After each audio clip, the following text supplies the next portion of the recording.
මාසෙකට යන ගෙදර වියදම අඩු කරගන්න ටිප්ස් ටිකක් කියලා දෙන්නද? හලෝ කොහොමද ඔයාලට? හැමෝම හොඳින් ඇති කියලා හිතනවා.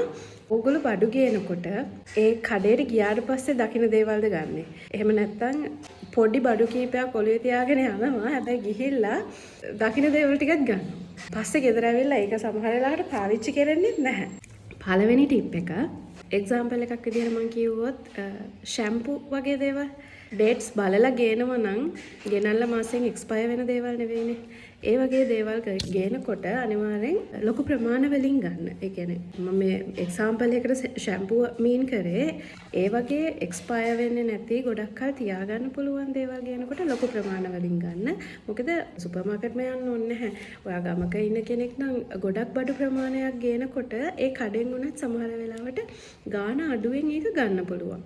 දෙවෙනි ටිප් එක ඔයා යනකොට බඩු ලිස්ට් එකක් ලියාගෙන යන්න. ඒ බඩු වලට අමතරව වෙන කිසිම දෙයක් ගන්න එපා. මොකද අපිට සුපර් මාකට් එකකට වගේ ගියාම බඩු අපිට තෝරලා ගන්න තියෙන තැනකට ගියාම අපිට ඒ දකින දේවල් වලට ආස හිතිලා ඒවත් අපි ගන්නවා. ඒකෙන් එන්නේ ආගේ පොකට් එකට තට්ටු වෙන එක. Tip number 3. ඔයා වීක්ලි වගේ බඩ් ගෙදරට එළවලු ඒ වගේ දේවල් ගේන කෙනෙක් නම් ඉස්සෙල්ලම බඩු ටික ප්ලෑන් කරන්න කලින් ඔයා මීල් ප්ලෑන් එකක් හදලා ඉන්න. ඔයා සඳුදාට මොනවද හදන්නේ, අඟහරුවාද දවසට මොනවද හදන්නේ, ඒ විදිහට ප්ලෑන් එකක් හදලා ඒ අදාළ බඩු ටික විතරක් ගෙදරට ගේන්න. මොකද දන්නවද? ඔයාලට මේක වෙලා ඇති. ගෙදරට ගේන එළවලු ෆ්‍රිජ් එකේ සතිය අන්තිමේ ඉතුරු වෙනව නේද? ඒ ඔයාලට ප්ලෑන් එකක් නැතුව දකින එළවලු ටික අරගෙන එන හින්දා. එහෙම කරගන්නේ නැතුව ඔයා ප්ලෑන් එකක් හදාගෙන ගියා නම් ඔයාට මොනවද ඒ සතියට උයන්න ඕන වෙන්නේ කියලා ඔයා දන්නවා. මගේ ප්ලෑන් එකේ හැටියට මේ දේවල් ටික මේ ප්‍රමාණ වලින් ඇති කියලා. එතකොට ඔයාගේ ගෙදර ගෙන ආපු බඩු නරක වෙන්නේ නැහැ. ඔයා වැඩිපුර බඩු ගේන ගිහලා ඔයාගේ සල්ලි ටික නාස්ති වෙන්නේ නැහැ. Tip number 4. සුපර් මාකට් එකකට හරි කඩේකට හරි ගිහලා පේමන්ට් එකක් කරනකොට සමහර වෙලාවට ඔෆර්ස් තියෙනවා ක්‍රෙඩිට් කාඩ් වල. ඒ වගේ වෙලාවට ඒක පාවිච්චි කරාට කමක් නැහැ. එහෙම නැත්නම් ඔයා කෑෂ් දෙන්න try කරන්න. මොකද අතින් සල්ලි යනකොට තේරෙනවා කොච්චර වියදම් කරනවද කියලා. හැබැයි කාඩ් එකෙන් සල්ලි යනකොට තේරෙන්නේ නැහැ අපිට කොච්චර වියදම් කරනවද කියලා. කාඩ් එකේනේ කැපිලා යන්නේ. පොකට් එකේ තිබ්බ ගාන අඩු වෙනකොට තේරෙන තරම් කාඩ් එකේ තිබ්බ සල්ලි අඩු වෙනකොට අපිට තේරෙන්නේ නැහැ. ඒ නිසා පුළුවන් තරම් කෑෂ් පේමන්ට් කරන්න try කරන්න. ඒකට තව හේතුවක් අපි කාඩ් එකෙන් පේමන්ට්ස් කරනකොට දන්නවනේ කාඩ් එකේ සල්ලි තියෙනවා කියලා. එතකොට අපි ඕන එකයි එපා එක හැම එකම තෝරගන්නවා. ඊට වඩා කෑෂ් පේමන්ට් කරනකොට තමන් දන්නවා මෙච්චර ගාණක් තමයි මම normally week එකකට spend කරන්නේ ගෙදර වියදම් වලට.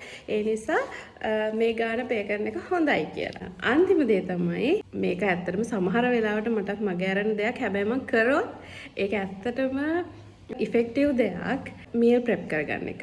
එහෙම නැත්නම් උයන්න අවශ්‍ය දේවල් ටික ලෑස්ති කරලා තියාගන්න එක. ඒ කියන්නේ දැන් ගොඩක් වෙලාවට උයන්න කම්මැලි හිතුනහම තමයි අපි එළියෙන් කන්න හුරු වෙන්නේ. හැබැයි ඔයා ගෙදර නිදහසේ ඉන දවසට මීල් ප්‍රෙප් කරලා තියාගන්නවා නම් එහෙම නැත්නම් ඔයාට උදේට උයන්න පහසු වෙන විදිහට ගෙදර ඉන්න වෙලාවට උදාහරණයක් විදිහට හිතන්නකෝ රතු ලුණු වගේ දේවල් සුද්ධ කරලා බොටල් එකකට දාලා ඔයගලන්ට තියාගන්න පුළුවන්. එහෙම නැත්නම් මිරිස් නැට කඩලා සෝදලා පිරිසිදු කරලා ඔයගලන්ට බොටල් එකකට දාලා තියාගන්න පුළුවන්. එහෙම නම් නරක වෙන්නේ නැහැ. මම අර කිව්වා වගේ මීල් ප්ලෑන් එකක් තියෙනවා නම් ඊළඟ දවසට උයන්න ඕනේ දේ දන්න. උදේට නැගිටලා අතපත ගාලා හොයන්න ඕනේ නැහැ. උයන්න ඕනේ මොනවද කියලා. ඒ වගේ දේවල් කරන්න පුළුවන් ඔයගොල්ලන්ට එළියෙන් කෑම අරගෙන කාලා සල්ලි වියදම් කරගන්නේ නැතුව ගෙදරම සෞඛ්‍ය ආරක්ෂිත කෑම හදාගන්න. ඒක සෞඛ්‍යයටත් වැඩිය හොඳයි. මේ වෙලාවේ මට ඔලුවට ආපු දේවල් ටික තමයි මම මේ කිව්වේ. තව ගොඩක් ඒවා සමහරවිට මට මතක් වෙයි පස්සේ. මීට අමතරව ඔයාලා මොන හරි පාවිච්චි කරන ටිප්ස් තියෙනවා නම් මේකට කමෙන්ට් එකක් දාන්න. මොකද එතකොට